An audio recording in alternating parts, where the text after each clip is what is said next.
love, has a grasp on character-driven narratives, small in scope or large in scope. Thanks to Frank Herbert, here's a story that's on that scale, but with characters and relationships and stories. You know, and these were the things that made me want to act. There is no call we do not answer. There is no faith that we betray. Dune is the story of the Atreides family that falls into the trap set by the Emperor, who is getting more and more jealous of their growing popularity. House Atreides stands as a beacon where every other house in that galaxy is in reference to that, either as enemies or as friends. He wants to not only make sure that his people survive, but that his son is the kind of leader that he thinks he should be. Paul Atreides is the son of Duke Leto and Lady Jessica. And my initial conversation with Denis was simply begging him to, you know, be able to take part in the film. The great houses look to us for leadership, and this threatens the Emperor. Gurney Halleck and Duncan Idaho did feel like big brothers. You know, they rib him, especially Jason. He's the protector of the Atreides. I mean, he's definitely the head knight who watches over the family. Sarkar! I mean, that's his sworn duty. I mean, I think that's what any honorable knight soldier does. No! Duncan! I mean, that's his family. That's who he bleeds for. Gurney Halleck is a combat trainer, and he's a warrior. Oh, man. Now fight! He's a very strict but fun, visceral, paternal, maternal. He's all of those things to Paul. Paul Atreides, you are your father's son. You are my son. Lady Jessica is part of the Order of the Bene Gesserit.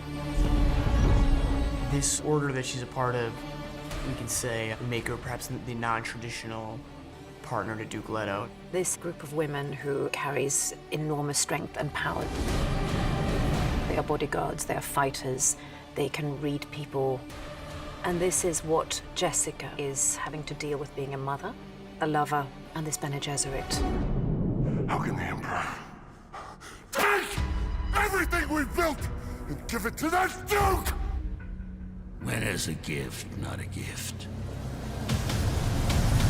Every movie needs its bad guys, and the Harkonnens are the old ancestral enemies of the Atreides. The Harkonnen have been a very dark, sadistic family in this galaxy.